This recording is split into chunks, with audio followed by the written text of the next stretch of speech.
అసలు ఈ వెనుకొండలో జరిగిన హత్య కూడా పొలిటికల్ మర్డర్ ఇది కానే కాదు, ఇది వ్యక్తిగత మర్డర్ అని కూడా అంటున్నారు కదా.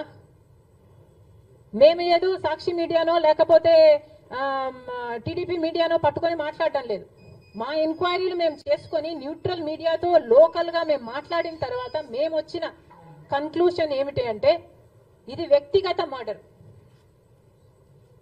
మొన్నటి వరకు కూడా హత్య చేసిన వాళ్ళు, హత్య గురైన వాళ్ళు ఇద్దరూ వైసీపీతోనే ఉన్నారు. మరి అలాంటప్పుడు ఇది పొలిటికల్ మర్డర్ ఎలా అవుతుంది? ఈ పొలిటికల్ మర్డర్ అని మీరు చెప్పి మీరు ఢిల్లీకి వెళ్ళి ధర్నా చేస్తున్నారా? దేనికి? మీ ఉనికి కాపాడుకోవడం కోసం.